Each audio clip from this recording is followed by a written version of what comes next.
நான் ரொம்ப ஏர்லி ஏஜில் ஒரு 10 வயசுலேயே நான் மயிலாப்பூர் ஃபைனான்ஸ் கிளப், ஆர்ஆர் சபா, அங்கெல்லாம் ஷோ, மௌலி, விசு அவங்கெல்லாம் நாடகம் போட வருவாங்க. அதெல்லாம் நான் பார்த்துருக்கேன் ரொம்ப யங்ஸ்டராக. ஸோ காலேஜுக்கெல்லாம் நான் போகும்போது என்னோடய இன்டர் காலேஜ் நாடகங்களுக்கெல்லாம் ஸ்கிட்டு தேவைப்பட்டது. அப்போது ஃபஸ்ட்டு மோகன் எனக்காக எழுத ஆரம்பித்தார். கிட்டத்தட்ட ஒரு 25-30 ஸ்கிட் எனக்கு எழுதி கொடுத்துருக்காரு. அதெல்லாம் இட் பிகேம் வெரி பாப்புலர்.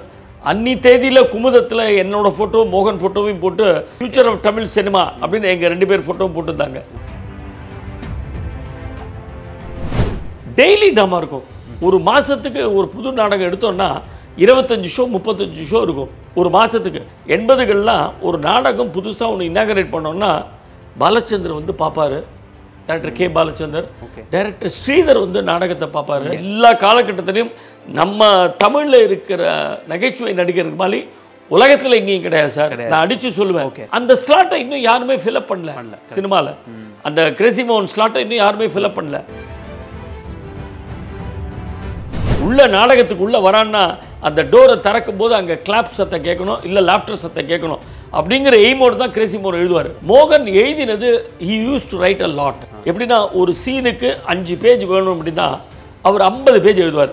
பாலச்சந்தரே சொன்னார், கே பாலச்சந்தர் பொய்க்கால் குதிரை எழுதும்போது காலையில் ஸ்கிரிப்டை ரெடி பண்ணி கொண்டு போய் பாலச்சந்தர் சார்ட்ட கொடுத்துட்டு ஆஃபீஸ் போவார். பாலச்சந்தர் சாயங்காலம் வந்து கத்துவார், என்னடா 5 பேஜ் வேணும், எனக்கு நீ 50 பேஜ் கொடுத்துருக்க, நான் எதை வச்சுப்பேன், எதை கட் பண்ணுவேன். கமல்து டோட்டலி டிஃப்ரெண்ட். ஒரு ஃப்ரெண்ட்லி அப்ரோச். ஒரு நாளைக்கு 2 பேர் எடுத்தால் 2 மணி நேரம் ஃபோனில் பேசிகிட்டு இருப்பாங்க. 10 மணிக்கு ஆரம்பித்தா 12 மணி வரைக்கும் பேசிகிட்டு இருப்பாங்க. ரஜினி எப்படின்னா, ரஜினி வந்து அவ்வை சண்முகி பார்த்துட்டு தான் மோகனை கூப்பிட்டாரு. என்ன கதைன்னு டிசைட் பண்ணி, ஸ்க்ரீன் பிளே டிசைட் பண்ணி, you come to shooting spot, அங்கே உட்காந்து எனக்கு எழுதி கொடுங்க. சிம்பிள் லைனாக இருக்கணும், அழகாக.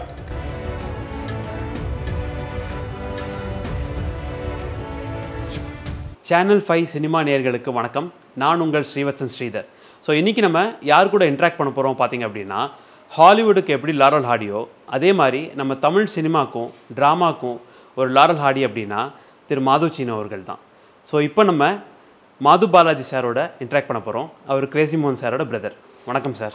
வணக்கம், எப்படி இருக்கீங்க? நல்லா இருக்கேன் சார். நீங்கள் எப்படி இருக்கீங்க sir? Very fine, very fine sir. நான் உங்களை சின்ன வயசுலேருந்து நிறைய பேர் பார்த்துருப்பாங்க, நானும் உட்பட உங்களோட ஃபேன் தான் ஆக்சுவலாக. ஸோ இங்கே வந்து ஒரு 45 இயர்ஸாக நீங்கள் ஃபீல்டில் இருப்பீங்க சார். ஸோ முன்ன ட்ராமா எப்படி இருந்தது, இப்போ இருக்கிற காலகட்டத்தில் ட்ராமா எப்படி இருக்குது? So how you look back sir? ஆக்சுவலாக இந்த ஜேர்னி பார்த்தீங்கன்னா 45 இயர்ஸ் எனக்கே ரொம்ப பிரமிப்பாக தான் இருக்குது. ஏன்னா நான் ரொம்ப ஏர்லி ஏஜில் ஒரு 10 வயசுலேயே நான் மயிலாப்பூர் ஃபைனான்ஸ் கிளப், ஆர்ஆர் சபா, அங்கெல்லாம் ஷோ, அதுக்கப்புறம் ஒய்ஜிபி, மகேந்திரன், மௌலி, விசு அவங்கெல்லாம் நாடகம் போட வருவாங்க. அதெல்லாம் நான் பார்த்துருக்கேன் ரொம்ப யங்ஸ்டராக. ஸ்கூல் படிக்கிற பையனாக நான் அதெல்லாம் பார்த்துருக்கேன். அப்போ பார்க்கும்போது என்னோடய பேஷன் என்னவா இருந்துச்சு, அவங்கெல்லாம் கையில் ஒரு சின்ன ப்ரீஃப் கேஸு, ஒரு மோட்டர் பைக்கில் ஆகியது சர்ன்னு வந்து வண்டியை ட்ராப் பண்ணிவிட்டு டக்குனு பொட்டி எடுத்துகிட்டு உள்ளே போவாங்க. உள்ளே அடுத்த 10வது நிமிஷத்தில் மேடைக்கு வருவாங்க. மேடைக்கு வந்தால் ஜனங்க ஓன்னு சிரிப்பாங்க அவங்க சொல்கிறதுக்கெலாம். எனக்கு அப்படியே பிரமிப்பாக இருக்கும் எனக்கு. அவங்க தான் ஃபஸ்ட்டு அமெச்சூர் நாடகம் கொண்டு வந்தது பெரிய லெவலில், இவங்கெல்லாம் தான். ஸோ அதை பார்க்கும்போது ஏன் நம்ம இந்த மாதிரி ஆகக்கூடாது, நம்ம ஏன் ஒரு அமெச்சூர் நடிகனாக ஆகக்கூடாது அப்படின்னு 10 வயசுலேருந்தே எனக்கு ஆசை. ஓகே. ஸோ அதை நோக்கி தான் நான் போனேன். என்னோடய 10th இயர்லேருந்து நம்ம வந்து ஒரு மேடை நாடக நடிகனாக இருக்கணும், அதுக்குரிய படிப்பை படிக்கணும், அதுக்குரிய வேலையை இங்கே சென்னையிலே பார்த்துக்கணும். And we must come to the top. Okay. அந்த மேடை நாடகத்தில் நம்ம டாப் அச்சீவ் பண்ணணும் அப்படின்ற அந்த ஒரு கோல் வச்சு தான் நான் 10 வயசுலேருந்து இது பண்ணிட்டுருக்கேன். ஃபார்ச்சுனேட்லி என்னாச்சு, எனக்கு ஒரு 15-16 வயசு வரும்போது மோகன் வில் பி அரவுண்ட் 20. மோகன் வந்து எனக்கு நாடகம்லாம் எழுத ஆரம்பித்தார். ஸோ காலேஜுக்கெல்லாம் நான் போகும்போது என்னோடய இன்டர் காலேஜ் நாடகங்களுக்கெல்லாம் ஸ்கிட்டு தேவைப்பட்டது. அப்போது ஃபஸ்ட்டு மோகன் எனக்காக எழுத ஆரம்பித்தார். கிட்டத்தட்ட ஒரு 25-30 ஸ்கிட் எனக்கு எழுதி கொடுத்துருக்காரு. அதெல்லாம் இட் பிகேம் வெரி பாப்புலர். அன்னி தேதியில் குமுதத்தில் என்னோடய ஃபோட்டோ, மோகன் ஃபோட்டோவையும் போட்டு future of Tamil drama, future of Tamil cinema அப்படின்னு எங்கள் 2 பேர் ஃபோட்டோவும் போட்டிருந்தாங்க. ஃப்ரண்ட் பேஜில் போட்டு கௌரவம் பண்ணியிருந்தாங்க. ஸோ அதெல்லாம் தான் ஒரு பெரிய ஒரு உந்துதல். சரி, ஏன் நம்ம ட்ராமாவில் நடிக்கூடாது. அதுக்கப்புறம் நான் வேலைக்கு போகிறதுக்கப்புறம் நான் பேசிக் டிகிரி பிகாம் தான் படித்தேன். அதுக்கு மேலே ஃபர்தராக போகல நான். ஏன்னா I don't want to continue my studies. எனக்கு இதுதான் எனக்கு பெரிய மூச்சாக இருந்தது. ஸோ வேலையை எடுத்துட்டேன். ஒரு பேங்க்கில் வேலையை எடுத்துட்டேன். பேங்க் ரொம்ப சௌரியம், பேங்க்கு இன்சூரன்ஸ்லாம் நம்ம வசதிக்கு போகலாம் வரலாம். ஸோ பேங்க்கில் ஒரு உத்தியோகம் எடுத்துட்டேன். So we started the troupe in 79. அந்த ஒரு 45 வருஷம் ஜேர்னி, வெவ்வேறு டிஃப்ரெண்ட் கைண்ட்ஸ் ஆஃப் பிளேஸ் போட்டு. அது என்னென்னா இது எல்லாத்துக்கும் காரணம் வந்து பேஷன். எதுவுமே இப்போ இவர் பண்ணுறதோ நீங்கள் பண்ணுறதோ எல்லாமே ஒரு பேஷனுக்கு பண்ணுறது தான். அந்த பேஷன் இருந்தால் தான் நம்ம வந்து லைஃப்பில் எதுலையுமே சக்ஸஸ்ஃபுல்லாக இருக்க முடியும். அந்த பேஷன் அச்சீவ் பண்ணுறதுக்கு உரிய அந்த கோல் அச்சீவ் பண்ணுறதுக்கு உரிய டெனாசிட்டி நமக்கு வேணும். நம்ம வந்து இதை பாதியில் விட்டுறக்கூடாது. இதை எடுத்துகிட்டு போய் அந்த பிணக்களை பார்த்துடணும், அந்த டாப்பை எவரெஸ்ட்டை ரீச் பண்ணணும் அப்படிங்கிறதுல ரொம்ப மும்முரமாக இருந்தேன். we have done it. So far I think we have done a good job. Great sir. அதாவது இன்னமும் பார்த்தீங்க அப்படின்னா வாய் விட்டு சிரித்தால் நோய் விட்டு போகுங்கிறதுக்கு உதாரணமே உங்களோட ட்ராமா ட்ரூப் தான். ஒரு ஷோ வராங்க அப்படின்னா அந்த ஷோக்கான அந்த டைம் ஃபுல்லாகவே கண்டினியூஸ் லாஃப்டராக இருக்கும். அதுவும் எந்த ஒரு பேட் இன்டென்ஷன் இல்லாமல், பேட் வேர்ட்ஸ் இல்லாமல், ப்ளைனான ஒரு நல்ல ஒரு பியூரிட்டியான ஜோக்கு அப்படின்னா கிரேசி சாரோடது தான் ஆக்சுவலாக. ஸோ அதான் சார், இப்போ நீங்கள் வந்து ஒர்க் பண்ணிகிட்டே பண்ணீங்கன்னு சொன்னீங்க sir. So how you balance that sir ஆக்சுவலாக? ஏன்னா இப்போ ஒர்க் லைஃப் பேலன்ஸ் இஸ் ரொம்ப முக்கியம். இப்போ இருக்கிற காலகட்டத்துலையும் இப்படி தான் இருந்தது. அப்போது உங்களுக்கு எப்படி மேட்ச் பண்ணீங்க? ஆக்சுவலாக நான் சொன்ன மாதிரி பேங்க்கில் இருந்ததுலாம் எனக்கு அந்த சௌரியம் இருந்தது. ஓகே. பட்டு எந்த ஒர்க்கு எனக்கு வந்து தொந்தரவு கொடுத்துருந்ததுன்னா அந்த ஒர்க்கு நான் அன்றைக்கே நான் விட்டுருப்பேன் வேலையை. அந்த அளவுக்கு நான் முரட்டுத்தனமாக இருந்தேன் நாடகத்தில் எப்படியாவது அந்த டாப்பில் வரணும் அப்படிங்கிறது முரட்டுத்தனமாக இருந்தேன். ஸோ இனிஷியலி எனக்கு ஐ ஹேட் சம் ப்ராப்ளம்ஸ். சரி, என்னென்னா வெளியூர் நாடகங்கள்லாம் போனேன். நாங்கள்லாம் அப்போல்லாம் எப்படின்னா சென்னை சிட்டியில் வந்து கிட்டத்தட்ட ஒரு 150-200 சபா இருந்தது. டெய்லி ட்ராமா இருக்கும். ஒரு மாதத்துக்கு ஒரு புது நாடகம் எடுத்தோன்னா 25 ஷோ 35 ஷோ இருக்கும் ஒரு மாதத்துக்கு. 35 ஷோ போட்டிருக்கேன் ஒரு மாதத்தில், 30 நாள் தான். But we have staged 35 shows 1983. சரி, அதெல்லாம் பண்ணணுன்னா வேலையை சாக்ரிஃபைஸ் பண்ண தான் பண்ண முடியும். ஸோ நிறைய லீவ் போடுவேன், வெளியூர் போவோம். தமிழ்நாடு ஃபுல்லாக போயிருக்கோம், இந்தியா ஃபுல்லாக போயிருக்கோம். அதுக்கப்புறம் 1994-95 அப்புறம் அப்ராடு ஷோஸ் போக ஆரம்பித்தோம். ஸோ இதுக்கெல்லாம் போனோன்னா நம்ம வேலையை சாக்ரிஃபைஸ் பண்ணிட்டு தான் போகணும். குடும்பத்தையே சாக்ரிஃபைஸ் பண்ணிருக்கோம் கண்டிப்பாக. ஸோ அப்போ வேலைங்கிறது ஒன்றுமே இல்லைல்ல. ஒரு ஸ்டேஜில் என்னாச்சு, 98 வரும்போது எனக்கு I hate hectic pressure. Okay. Because naturally ஒரு நியூ வேவ் ஆஃப் ஆஃபீஸில் எல்லோரும் வர ஆரம்பித்தாங்க. தே ஸ்டார்டட் கொஸ்டினிங், என்ன இவன் அடிக்கடி லீவ் போட்டு போகிறானே அப்படின்ட்டு.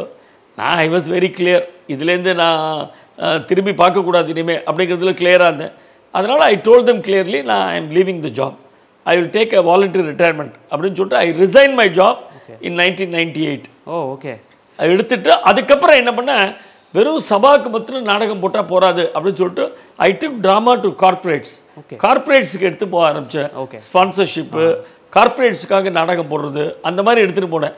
எடுத்துகிட்டு போயிட்டு we stage lot of shows. Great sir, great sir.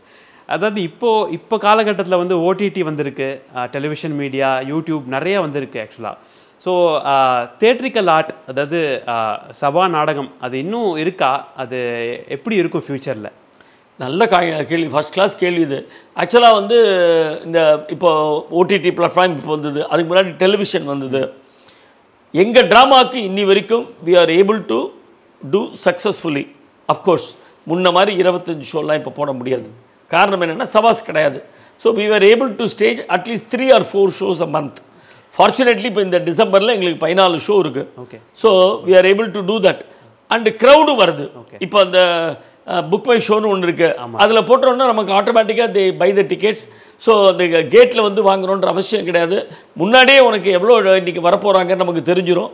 So you get a good crowd அதில் இருக்கும்போது. பட் என்னென்னா சி 1973-74 கிரேசி மோகன் கேம் ஆஸ் அன் ஆத்தர். அதுக்கு முன்னாடி விஷு, மௌலி, வெங்கட் அவங்கெல்லாம் இருந்தாங்க. அதுக்கப்புறம் பார்த்திங்கன்னா 80-85 அப்புறம் பார்த்திங்கன்னா ரொம்ப ஃபியூ பீப்புள் தான் ட்ராமாவில் வர ஆரம்பித்தாங்க. இன்னும் நிறைய பேர் வரணும், நிறைய ஆத்தர்ஸ் வரணும், நிறைய நாடக குழு வரணும், நிறைய நடிகர்கள் வரணும். அப்போ தான் வந்து ட்ராமா ஃபீல்டு ஷைன் ஆகும். அப்போல்லாம் எப்படின்னா 80கள்லாம் ஒரு நாடகம் புதுசாக ஒன்று இன்னாகரேட் பண்ணோன்னா பாலச்சந்தர் வந்து பார்ப்பார், director K Balachander, director Sridhar வந்து நாடகத்தை பார்ப்பார், கோபாலகிருஷ்ணன் ஒரு நீங்கள் கேள்விப்பட்டிருப்பீங்க, அவர் வந்து நாடகம் பார்ப்பார். அவங்கெல்லாம் வந்து பார்க்கும்போது ஆர்டிஸ்ட்டுக்கும் ஒரு உந்துதல் இருக்கும். ஐயோ டைரக்டர்ஸ்லாம் வந்து நம்மளை பார்க்குறங்க மாட்டாங்க, மீன் நல்லா பண்ணணும். ஏன்னா சினிமாவுக்கு போகிறதுக்கூடிய வாய்ப்பு இருந்தது. எல்லா மேடை நடிகர்கள் தான் சினிமாவில் ஷைன் பண்ணிருக்காங்க. யூ டேக் நடிகர் திலகம் சிவாஜி கணேசனாக இருக்கட்டும், நாகேஷாக இருக்கட்டும், கமல் சார், எல்லாருமே மேடையிலேருந்து போனவங்க தான் சினிமாவுக்கு. ஸோ அந்த காலத்தில் மேடையிலேருந்து சூஸ் பண்ணாங்க ஆர்டிஸ்ட்டை. இப்போ என்ன பெரிய ட்ராபேக்னா, most of the directors they don't come and see மேடை நாடகம், பார்க்குறதே இல்லை. எங்கள் நாடகங்களை எத்தனை பேர் பார்த்துருக்காங்கன்னு தெரியல. இவ்வளோ மாதத்துக்கு 4 ஷோ 5 ஷோ போட்டுட்ருக்கேன், ஒருத்தர் வரதே கிடையாது. வந்தால் அட்லீஸ்ட் டேலண்ட் என்னன்னு பார்க்கலாம். என்ன விடுங்க, நான் சினிமாவுக்கு போகல, அது வேறு விஷயம். But there are people who wanted to act. அவங்களெலாம் வந்து பார்த்தா தானே கூப்பிட முடியும். எப்படி கூப்பிடுறாங்க? ஒரு விஜய் படத்தில் ஒரு காலேஜ் சீன் இருக்குன்னு வச்சுக்கோங்க, எனக்கு ஃபோன் பண்ணுவாங்க, சார் கொஞ்சம் யங்ஸ்டர்ஸ் யாராக இருக்காங்களா ட்ரூப்பில், எதுக்கு? சும்மா அட்மாஸ்பியரில் நிற்கிறதுக்கு. அப்படி நிற்கிறதுக்கு நோபடி இஸ் ப்ரிப்பேர்ட். கரெக்ட். எதுக்கு வந்து அப்படி நிற்கணும் இல்லையா? ஸோ நீ ஒரு அமைச்சரை கூப்பிடும்போது அவனோட பொட்டன்ஷியலை யூஸ் பண்ணுற மாதிரி சினிமாவில் ரோல் கொடுக்கணும். அந்த காலத்தை அப்படி தான் ஐடென்டிஃபை பண்ணாங்க. நாகேஷ் அப்படி தான் ஐடென்டிஃபை பண்ணி ஸ்ரீதர் கூட்டின்னு போனார் சினிமாவுக்கு. நெஞ்சில் ஒரு ஆலயத்தில் அவர் பண்ணார், அப்பேற்பட்ட ரோல் கொடுத்தாரு ஸ்ரீதர். அந்த மாதிரி வரணும். அந்த மாதிரி வரமாட்டோம். வந்தால் probably drama will revive. Okay sir, இதுலேருந்து போனால் சக்ஸஸ்ஃபுல்லாக இருக்குப்பா. இப்போ எங்கள் ட்ரூப்லேருந்து எடுத்துக்கிட்டிங்கன்னா கவிதாலயம் கிருஷ்ணன் சினிமாவுக்கு போயிருக்காரு, சதீஷ் இப்போ ஆக்ட் பண்ணியிருக்காரு, சாம்ஸ், இவங்கெல்லாம் எங்கள் ட்ரூப்லேருந்து அதுக்கு முன்னாடி வெங்கட்னு ஒருத்தர் பண்ண டாலாக இருப்பான், மைக்கேல் மதனகாமன் அதெல்லாம் ஆக்ட் பண்ணுவாங்க. இவங்கெல்லாம் ட்ராமாவில் சினிமாவுக்கு போனவங்க தான். ஆமாம். பட் இப்போ யாரும் most of the directors they don't come. கண்டிப்பாக நான் தப்பாக சொல்லலை, அவங்களுக்கு வேலை இருக்குது, 1008 வேலை இருக்குது, சினிமா வேறு மாதிரி போயிட்டுருக்கு இப்போ. But they must come and C. அப்போ தான் டேலண்ட் ஐடென்டிஃபை பண்ணும். எவ்வளோ நல்ல ரைட்டர்ஸ் இருக்காங்க, எவ்வளோ நல்ல ஆர்டிஸ்ட் இருக்காங்க, அதெல்லாம் ஐடென்டிஃபை பண்ணி கூட்டிகிட்டு போகணுங்கிறது தான் என்னோட ஒப்பீனியன் சார். ஆனால் இப்போது இருக்கக்கூடிய காலகட்டத்தில் வந்து பார்த்தீங்க அப்படின்னா பிளாக் காமெடி அப்படின்னு சொல்லிட்டு ஒரு டேர்ம் வச்சுருக்காங்க. அது வந்து ஹியூமர் இருக்கா? லைக் நீங்கள் அது எந்த கண்ணோட்டத்தில் பார்க்குறீங்க? ப்ளஸ் இன்ஃப்ளூயன்சர்ஸ் இப்போ நிறையா வந்துட்டுருக்காங்க, இன்ஸ்டாகிராமில் இருக்கட்டும், நிறைய இன்ஃப்ளூயன்சர்ஸ் வந்து வளர்ந்துட்டு வராங்க. ஸோ அவங்கனால நீங்கள் சொல்கிற அந்த மோஸ்ட் டேலண்டட் ஆர்டிஸ்டோட வாழ்வாதாரம் இடிக்குதுன்னு நீங்கள் நினைக்கிறீங்களா சார்? யாரோட வாழ்வாதாரம் சொல்கிறீங்க? அதாவது நல்லா நடிக்கிற பொட்டென்ஷியல் உள்ள ஒரு ஆர்டிஸ்டோட வாழ்வாதாரம். அது சார் எல்லாருக்கும் நம்ம ஊரில் வந்து இடம் இருக்குது சார். நம்ம வந்து நம்ம தமிழில் எடுத்தீங்கன்னா அந்த காலத்தில் என்எஸ் கிருஷ்ணன்லேருந்து நம்ம எவ்வளோ காமெடியன்ஸ் பார்த்துருக்கோம், எத்தனை பேர் பார்த்துருக்கோம். ஒவ்வொருத்தரும் தனித்தனியாக. நான் வந்து சுருளிராஜன் நாடகம் கலைவாணரங்கத்தில் போயிருக்கேன். There will be a big queue sir. அவர் சினிமாவில் அங்கே கொடி கட்டின்னு பறந்துருந்தார். இன்ஸ்பைட் சாயங்காலம் சினிமாலேருந்து நேராக அவர் வந்து ஷூட்டிங்லேருந்து நாடகத்துக்கு வருவார். நான் டிக்கெட் வாங்கிட்டு போகிறதுக்காக போனால் பெரிய க்யூ நிற்குவாங்க. ஸோ அப்படிலாம் கிடையாது. எல்லா காலகட்டத்திலையும் நம்ம தமிழில் இருக்கிற நகைச்சுவை நடிகருக்கு மாதிரி உலகத்தில் எங்கேயும் கிடையாது சார். நான் அடித்து சொல்லுவேன். ஓகே, ஹிந்திலேயோ மலையாளத்துலேயோ கன்னடத்துலேயோ தெலுங்குலேயோ எங்கேயுமே இந்த அளவுக்கு டேலண்டட் ஆர்டிஸ்ட் கிடையாது. we have seen so many people, rich experience நமக்கு இருக்குது. ஒரு பாலையா இருந்திருக்காரு, ஒரு வி.கே. ராமசாமி இருந்திருக்காரு, நாகேஷ் இருந்திருக்காரு, விவேக், வடிவேலு, சந்தானம், இன்னைக்கு யோகி பாபு வரைக்கும் நமக்கு வந்து அவ்வளோ ரிச் டேலண்ட் இருக்குது நமக்கு. ஸோ நம்ம பயப்பட வேண்டாம். ஒன்லி திங், அந்தந்த காலகட்டத்துக்கு தகுந்த மாதிரி அவங்களுடைய நகைச்சுவை மாறுபட்டு வருது. ஓ ஓகே சார். இப்போ நாகேஷ் எடுத்துட்டீங்கன்னா பழைய நகைச்சுவை வந்து ஸ்லோவாக இருந்தது, ஆனால் சிரிப்பு வந்தது. இன்றைக்கும் என்எஸ் கிருஷ்ணனை பார்த்து நீங்கள் சிரிக்கலாம், இன்றைக்கும் சிரிக்கலாம். தகவேலு பார்த்து இன்றைக்கும் நாம் சிரிக்கலாம். ஆனால் அந்த நகைச்சுவையை ஒரு ஹாலிவுட் ஸ்டைலில் எடுத்துகிட்டு போனார் நாகேஷ். ஓகே, ஹாலிவுட் ஸ்டைலில் எடுத்துகிட்டு போனார் நாகேஷ். அதுக்கப்புறம் தேங்காய் சீனிவாசன், அதுக்கப்புறம் சுருளிராஜன், அவங்களாம் வேறு ஸ்டைலில் அடாப்ட் பண்ணாங்க. ஹீரோவாகவே பண்ணாங்க, வேறு ஸ்டைலில் அடாப்ட் பண்ணாங்க. இன்றைக்கி Yogi Babu is doing a good job. தன்னால் என்ன பண்ண முடியும்? இன்றைக்கி இருக்கிற இளைஞர்களை எப்படி சிரிக்க வச்சுட்டு இருக்காரு அவரும். ஸோ அது பரிமாணம் தான், அதாவது அவ்வளோதான். அந்தந்த காலகட்டத்துக்கு இப்போ எதாவது நல்லா இருக்குன்னு சொன்னால் எப்படி சொல்கிறாங்க? செம்மம்மா அப்படிங்கிறான். செம்மங்கிற வார்த்தையை நான் 80s கேள்விப்பட்டதே இல்லை. நீங்கள் கேள்விப்பட்டிருக்க மாட்டீங்க, அதெல்லாம் கேள்விப்பட்டதே இல்லை அந்த வார்த்தையெல்லாம். இப்போ அதெல்லாம் வந்துடுது. ஓகே, அப்போல்லாம் வந்து நல்லா இருந்ததுமா, நல்ல குவாலிட்டி ப்ரோக்ராம், ரொம்ப நல்லா இருந்துச்சு அப்படிம்பாங்க. இப்போ செம்ம அப்படின்ட்டு போயிடுறான். அது என்ன செம்ம, அதுக்கு என்ன அர்த்தம்னு புரியல. அந்த ஸ்லாட்டை இன்னும் யாருமே ஃபில்அப் பண்ணல சினிமாவில். அந்த கிரேசி மோகன் ஸ்லாட்டை இன்னும் யாருமே ஃபில்அப் பண்ணல. பிகாஸ் நல்ல ஹை குவாலிட்டி ஹியூமர், ஒரு இன்னசென்ட் ஹியூமர். ஓகே, அதாவது ஒரு குழந்தையை பார்த்தா உங்களுக்கு எப்படி இருக்கும்? ஒரு பிறந்த குழந்தையை பார்க்குறீங்க, ஆஹா அது யார் வீட்டு குழந்தை வேணா இருக்கலாம், அது வந்து கருப்பு குழந்தையா சிகப்பு குழந்தையா அந்த மாதிரிலாம் நம்ம பார்க்கறதில்ல. மொத்தத்தில் அது ஒரு பச்சை குழந்தைன்னு பார்க்கணும். கண்டிப்பாக பார்த்து நம்ம என்ஜாய் பண்ணுறோம் அந்த குழந்தையை பார்த்து. அந்த எஃபெக்ட் தான் வரணும் ஒரு நகைச்சுவை நாடகத்தை பார்க்கும்போது. ஓகே, உள்ள நாடகத்துக்குள்ளே வரான்னா அந்த டோரை திறக்கும் போது அங்கே கிளாப் சத்தம் கேட்கணும், இல்லை லாஃப்டர் சத்தம் கேட்கணும் அப்படிங்கிற எய்மோடு தான் கிரேசி மோகன் எழுதுவார் ஓகே நாடகத்தை. ஸோ இப்போ நிறையா ஒரு ஸ்கிரிப்டை எழுதியிருக்காரு. கடைசி காலகட்டத்தில் பண்ணது வந்து சாக்லேட் கிருஷ்ணான்ற ட்ராமா பண்ணார் சார். ஸோ ஸ்டார்டிங் வந்து மாது சீனுன்னு சொல்லிட்டு நீங்கள் 2 பேரும் பண்ணியிருப்பீங்க தூர்தர்ஷனில் நினைக்கிறேன் ஆக்சுவலாக. ஸோ இதுக்கப்புறம் சாக்லேட் கிருஷ்ணாக்கு அப்புறம் எனி அப்கமிங் ட்ராமாஸ் ஏதாவது ஸ்கிரிப்ட் ஏதாவது சார் எழுதியிருக்காரா? அது திரையில் வரதுக்கான வாய்ப்புகள் இருக்கா? அதான் ஆக்சுவலாக இப்போ வந்து இந்த டிசம்பருக்கு வந்து மாது மிராண்டால் அப்படிங்கிற ஒரு நாடகத்தை ரிவைவ் பண்ண போகிறேன். Okay sir, it is an old classic எங்களுது. ஓகே ஓகே, அது வந்து 1983 நான் போட்டது. ஓகே, மறுபடியும் சொல்கிற மாதிரி script is not a hindrance to audience. கண்டிப்பாக 83ல் போட்டாலும் இன்னைக்கு அது ஜெயிக்கும். காரணம் என்னன்னா இன்னசென்ட் ஹியூமர். கண்டிப்பாக ஒரு ஃபேமிலியில் நடக்கிற ஒரு ஹியூமர், ஒரு சந்தேகப்படுற ஹஸ்பண்ட் அவனை வச்சு நடக்கிற ஒரு ஹியூமர். அதை இப்போ இந்த டிசம்பரில் ரிவைவ் பண்ணுறேன். டிசம்பர் 22 அன்னைக்கு அதை ரிவைவ் பண்ணுறேன். ஸோ புது பிளே ஒன்று பண்ண போகிறோம். அந்த புது பிளே வந்து இப்போ ரெடி பண்ணிட்டு இருக்கேன். கிரேசி மோகனோட சப்ஜெக்டே ஒன்று ரெடி பண்ணிட்டு இருக்கேன். Probably by February or March அது பண்ணலாம் அப்படின்னு இருக்கு. Okay sir. ஸோ நிறைய பைப்லைனில் நிறைய வச்சிருக்கேன். மோகன் எழுதினது he used to write a lot. Okay, எப்படின்னா ஒரு சீனுக்கு 5 பேஜ் வேணும் அப்படின்னா அவர் 50 பேஜ் எழுதுவார். பா ஓகே, பாலச்சந்தரே சொன்னார். கே பாலச்சந்தர் பொய்க்கால் குதிரை எழுதும்போது அந்த படம் எழுதும்போது I was working in Sundaram Clayton. காலையில் ஸ்கிரிப்டை ரெடி பண்ணி கொண்டு போய் பாலச்சந்தர் சார்கிட்ட கொடுத்துட்டு ஆஃபீஸ் போவார். சாயங்காலம் வந்து என்ன சார் ஓகேவா இல்லை அப்படிம்பார். அவர் தான் எடிட் பண்ணிப்பார் பாலச்சந்தர். ஓகே, பாலச்சந்தர் சாயங்காலம் வந்து கத்துவார், என்னடா 5 பேஜ் வேணும் எனக்கு, நீ 50 பேஜ் கொடுத்துருக்க, நான் எதை வச்சுப்பேன் எதை கட் பண்ணுவேன், அதாவது சூஸ் பண்ணுறதுக்கு முடியாது, சூஸ் பண்ணவே முடியாது. அந்த ஏன்னா எல்லாமே நல்லா இருக்கும். கரெக்ட், 50 பேஜும் நல்லா இருக்கும். ஸோ அந்த மாதிரி மோகன் விட்டு போன பேஜஸ் நிறைய இருக்கு. ஓகே, எக்கச்சக்கமாக இருக்கு. ஸோ அதெல்லாம் வச்சு நல்லா கிரியேட் பண்ணலாம். I am doing it slowly, I am doing it. இப்போ ஒன்றா பண்ணிட்டு வரோம். Okay sir. சார் இந்த டயலாக் இம்ப்ரூவைசேஷன்லாம் இருக்கும் சில மூவிஸ்லாம் பார்த்தீங்கன்னா, முன்னாடி பின்னாடி, அப்புறம் வந்து நிறைய அந்த மாதிரி வந்து டங் ட்விஸ்டர்ஸ்லாம் நீங்கள் வந்து யூஸ் பண்ணுவீங்க. அது எப்படி சார் கேரக்டர் பேஸ் பண்ணி ஸ்கிரிப்ட் இருக்குமா, இல்லை ஸ்கிரிப்ட் பேஸ் பண்ணி நீங்கள் கேரக்டர் டெவலப் பண்ணுவாங்களா? அது எப்படி ஹவ் இட் ஒர்க்ஸ் ஆக்சுவலி எப்படின்னா எங்கள் நாடகங்கள்லாம் எடுத்துட்டீங்கன்னா இட்ஸ் ஒன் மேன் ஷோ. மோகன் தான் எல்லாமே. மோகன் use to tell the subject. நாங்கள் பீச்சில் போய் உட்காந்துப்போம். நான், மோகன், எங்கள் troupe director, creative director Kanthan, நாங்கள் 3 பேர் அங்கே போய் உட்காந்துப்போம்.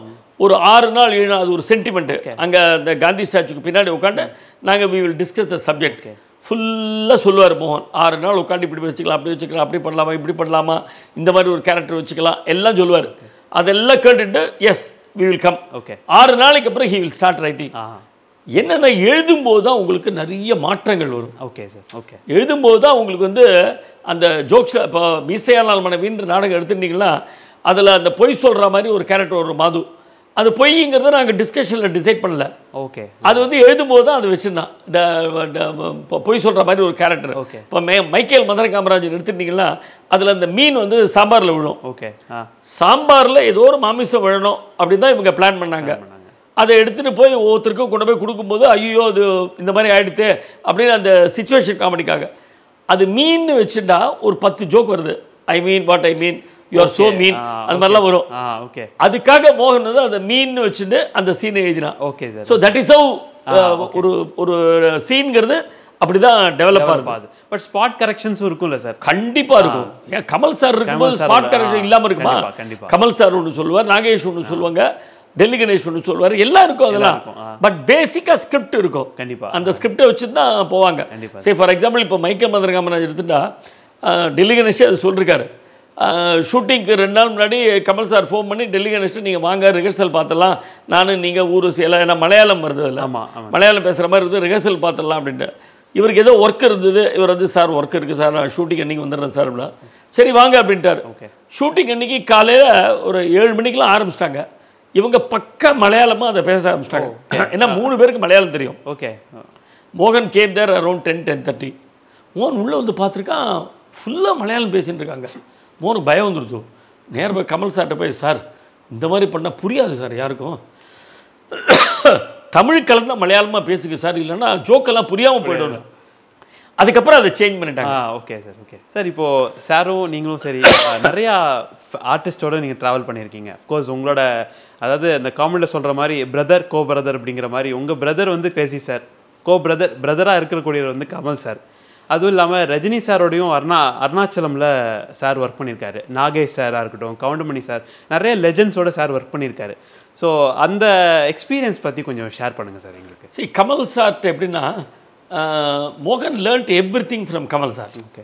சரி, பொய்க்கால் குதிரை பண்ணா, அதுக்கப்புறம் அபூர்வ சகோதரர்கள் 1988-89 அபூர்வ சகோதரர்கள். அங்கே உள்ளே போகும்போது அந்த அந்த கனவு தொழிற்சாலைன்னு சொல்லுவாங்க சினிமாவை, அந்த கனவு தொழிற்சாலையோட எல்லா டிபார்ட்மெண்ட்டையும் மோகனை கற்றுக் கொடுத்தது அவர் தான். Okay. Not only script writing, okay, எப்படி டைலாக் எழுதணும், எப்படி ஸ்கிரிப்ட் எழுதணுங்கிறது மட்டும் கிடையாது, அங்கே எப்படி காஸ்டிங் பண்ணணும், எப்படி என்ன காஸ்டியூம்ஸ் எப்படி யூஸ் பண்ணணும், மியூசிக் எப்படி இருக்கணும். இளையராஜோட கம்போசிங் போகும்போது மோகனை கூட உட்காந்து வச்சுப்பாரு. எவ்வளோ ரிச் எக்ஸ்பீரியன்ஸ். கண்டிப்பாக. அதெல்லாம் எத்தனை பேருக்கு கிடைக்கும். கண்டிப்பாக. So he was a blue eyed boy. அவனுக்கு வந்து சினிமாவோட கஷ்டங்கள் அவன் பார்த்ததே கிடையாது. ஏன்னா ஆரம்பத்துலேருந்தே கமல் சாரோடு இருந்ததுனால எல்லாமே ஈஸியாக கற்றுக்கிட்டான், ரொம்ப ஈஸியாக கற்றுக்கிட்டான் எல்லாமே. ஸோ கமல் டோட்டலி டிஃப்ரெண்ட், ஒரு ஃப்ரெண்ட்லி அப்ரோச். ஒரு நாளைக்கு 2 பேர் எடுத்தால் 2 மணி நேரம் ஃபோனில் பேசிகிட்டு இருப்பாங்க. 10 மணிக்கு ஆரம்பித்தா 12 மணி வரைக்கும் பேசிகிட்டு இருப்பாங்க. அழுத்து போய் தான் ஃபோனை ஹேங் பண்ணுவாங்க. அந்த அளவுக்கு 2 பேரும் ஃப்ரெண்ட்ஸு. ஏன்னா இவர் கவிதை எழுதுவார்னா அவரும் கவிதை எழுதுவார், இவர் டைலாக் எழுதுவார்னா அவரும் டைலாக் எழுதுவார். பட் அவரை மாதிரி மோகனால் நடிக்க முடியாது. ஆமாம், கமல் சாரே சொல்லுவார், மோகன் ரொம்ப நல்லா டிராயிங் போடுவார் சார், அந்த ஒரு விஷயம் தான் சார் நான் மிஸ் பண்ணிட்டேன், அந்த அளவுக்கு எனக்கு வராது, எனக்கு டிராயிங்லாம் வராது, அந்த ஒன்று தான் நான் மிஸ் பண்ணிட்டேன் அப்படின்னு சொல்லுவார். அந்த அளவுக்கு 2 பேரும் வெரி க்ளோஸ் ஃப்ரெண்ட்ஸ். ஸோ அதனால் அந்த அண்டர்ஸ்டாண்டிங் ரொம்ப, இல்லைன்னா 30-35 படம் பண்ண முடியுமா? அந்த அண்டர்ஸ்டாண்டிங் என்ன இருந்ததுனால தான் பண்ண முடியும். ஒரு நாளைக்கு கூட ஒரு சின்ன ஈகோ கிளாஷ் கூட வந்தது கிடையாது ஒருத்தருக்கு ஒருத்தர். அவ்வளோ திக் ஃப்ரெண்ட்ஸாக இருந்தாங்க. மோகனே சொல்லுவான், என்னை வந்து சாருஹாசன் சந்திரஹாசன் மாதிரி மோகனஹாசன் சொல்லிக்கலாம். அதனால தான் பிரதர் கோட் பண்ணதே அதனால தான் சார், அவ்வளோ க்ளோஸாக இருந்திருக்காங்க. ஆமாம், நான் இப்போ அமெரிக்காவில் இருக்கும்போது அவர்கிட்ட கமல் சார்கிட்ட பேசியிருந்தேன். அப்போ அவர் சொன்ன, சொல்லுங்கள் நான் இப்போ அங்கே அமெரிக்காவில் ஸ்டாண்டப் காமெடி பண்ணேன், நீங்களும் மாதுஹாசன் சொல்லுங்கள், தப்பே கிடையாது, எல்லாம் நம்ம ஃபேமிலி தான் அப்படின்னார். அந்த அளவுக்கு ஹீ மூட் வித் மோகன், அந்த ஃபுல் ஃப்ரீடம் மோகனுக்கு கொடுத்தாரு. அதான் சமீபத்தில் ஒரு பேட்டியில் கூட ஜெயராம் சொல்லியிருக்கார், எப்போ பஞ்சதந்திரம் 2 வரப்போகுதுன்னு கேட்டாங்க. எப்படி சார், அவர் அங்கே உட்காந்துருக்காரு, எப்படி எழுதினமே ஒருத்தர் அவர் அங்கே உட்காந்துருக்காரு அப்படின்னாரு. ஸோ அந்த அளவுக்கு அவங்கெல்லாம் வந்து அந்த ஸ்கிரிப்டை என்ஜாய் பண்ணி பண்ணாங்க. So Kamal gave full freedom, ஒன்றும் பிரச்சனை, அவர் எடிட் பண்ணிப்பார், நீ எவ்வளோ எழுதினாலும் அவர் எடிட் பண்ணிப்பார். அண்டு என்ன மாதிரி தேவை, சிச்சுவேஷன் எப்படி இருக்கணும், அந்த அந்த சீனோட கான்செப்ட் என்ன, அதெல்லாம் அழகாக டிஸ்கஸ் பண்ணுவாங்க முன்னாடியே. So it will be a cake walk for மோகன் டு ரைட். ரஜினி எப்படின்னா, ரஜினி வந்து அவ்வை சண்முகி பார்த்துட்டு தான் மோகனை கூப்பிட்டார். ஓகே, அவ்வை சண்முகி பார்த்துட்டு, நாளைக்கு வாங்க நம்ம வந்து ஒரு புது படம் பண்ண போகிறோம் அருணாச்சலம்னு, நீங்கள் அதுக்கு வசனம் எழுதணும் அப்படின்னாரு. மோகன் அங்கே போய் உட்காந்து அவர் முன்னாடி சொல்லிட்டார், நீங்கள் பக்கமாக டைலாக்லாம் எழுதாதீங்க, ஸ்கிரிப்டை ஃபைனலைஸ் பண்ணிட்டு என்ன கதைன்னு டிசைட் பண்ணிட்டு ஸ்க்ரீன் பிளே டிசைட் பண்ணிட்டு you come to shooting spot, அங்கே உட்காந்து எனக்கு எழுதி கொடுங்க, சிம்பிள் லைனாக இருக்கணும் அழகாக, அந்த மாதிரி பஞ்ச், அதாவது பஞ்ச் லைன் சொல்லுவோம் இல்லையா, அந்த மாதிரி பண்ணி கொடுங்க நீங்கள் அப்படின்னாரு. ஸோ மோகனுக்கு அது நியூ எக்ஸ்பீரியன்ஸ், ரொம்ப என்ஜாய் பண்ணாங்க. அண்ட் யூ ஆல்சோ ஆக்டட் ஒரு ரோல் அதில் பண்ணா. ஆமாம் சார், ஆமாம். 2 பேருக்கும் ஆன்மீகம் ரொம்ப பிடிக்கும். ஓகே. ஸோ 2 பேருக்கும் அது ரொம்ப ஜெல்லாச்சு. கண்டிப்பாக. அந்த ஆன்மீகம் ஒரு காமன் டாப்பிக்காக இருக்கிறதுனால ராகவேந்தரை பற்றி பேசுறது, ரமண மகேஸ்வரி ஆக்சுவலாக ராகவேந்தர் படத்துக்கு மோகன் தான் எழுதுறதா இருந்தான். ஓ, ஓகே. ஃபஸ்ட்டு மோகன் தான் was about to write. Okay sir. ஏதோ சில பல காரணங்களால் மோகனால் எழுத முடியாமல் போயிடுச்சு. He went for the discussion. Okay. SP முத்துராமனோட டிஸ்கஷனுக்கு போனால் சாரோட உட்காந்து டிஸ்கஸ் பண்ணி எல்லாம் ஃபைனலைஸ் பண்ணி he was about to write in he wrote the script. என்கிட்ட இருக்கு இப்போ பைண்ட் ஸ்கிரிப்ட் என்கிட்ட வச்சிருக்கேன். ஓ, ராகவேந்தர் அவரோட மோகன் எழுதின version. Super sir. For that film. Okay, excellent version அது. மோகன் எழுதினது நான் வச்சிருக்கேன். அதுக்கப்புறம் வேற வேரியஸ் ரீசன்ஸ் அவங்க வேண்டான்னு சொல்லிட்டு ஏஎல் நாராயணன் எழுதினார் அதுக்கப்புறம் அந்த படத்துக்கு. அப்போ மோகனுக்கு ஒரே வருத்தம். அப்போ ஒரு நாளைக்கு ரஜினி கூப்பிட்டு சொன்னார், கவலைப்படாதீங்க, ஒரு நாளைக்கு என் படத்துக்கு எழுதுகிற வாய்ப்பு உங்களுக்கு வரும், டோன்ட் வரி, ராகவேந்தர் இருக்கார், ஹீ வில் டூ இட் அப்படின்னார். ஒரு 15 வருஷத்துக்கு அப்புறம் he called him for Arunachalam. Okay. அப்போ அவர் சொன்ன, நான் இன்றைக்கி சொன்னேன் ஞாபகம் இருக்கா உங்களுக்கு, பாருங்கள் ராகவேந்தர் எழுத முடியாமல் போச்சு, இன்றைக்கி அருணாச்சலம் வந்துடுச்சு அப்படின்னார். அன்றைக்கி ராத்திரி அவனுக்கு தோணின பஞ்சு தான் அது. ஓகே. ஆண்டவன் சொல்கிறான், அருணாச்சலம் முடிக்கிறான். ஓ, அது இதோட சிங்க் ஆனதான்லப்பா. அன்றைக்கி அவர் சொல்ல நீ வந்து சீக்கிரம் ஒரு நல்ல பஞ்ச்லைன் நான் செலக்ட் பண்ணுங்க அப்படின்னார். அப்புறம் வீட்டுக்கு வந்துட்டு மோகன் யோசிச்சான். இதுவே கரெக்டாக இருந்தது. அவர் ரஜினி சார் சொன்னதே ரொம்ப நல்லா இருக்கு. ராகவேந்திர படம் எழுதணும்னு நினச்சோம், அருணாச்சலம் கிடச்சது. ஆண்டவன் சொல்லலாம், அருணாச்சலம் முடிச்சிட்டான். அது மிகப்பெரிய ஹிட் சார் ஆக்சுவலாக. அந்த மூவியாக இருக்கட்டும், அந்த டயலாகாக இருக்கட்டும், டயலாக் டெலிவரியாக இருக்கட்டும், கிரேசி சாரோட அப்பியரன்ஸ் பார்த்தீங்கன்னா அதே தான் அப்படிம்பாரு. அதெல்லாம் வந்து கிளாஸ் சார் ஆக்சுவலாக. அதாவது அந்த அந்த அந்த காலகட்டத்தில் உள்ள ஸ்கிரிப்ட் ரைட்டிங், அந்த காலகட்டத்தில் உள்ள ஃபிலிம் மேக்கிங் எல்லாம் ரொம்ப மிஸ் பண்ணுறாங்க. இப்போ இருக்கக்கூடிய 2K கிட்ஸாக இருக்கட்டும், எல்லாருமே மிஸ் பண்ணுறாங்க.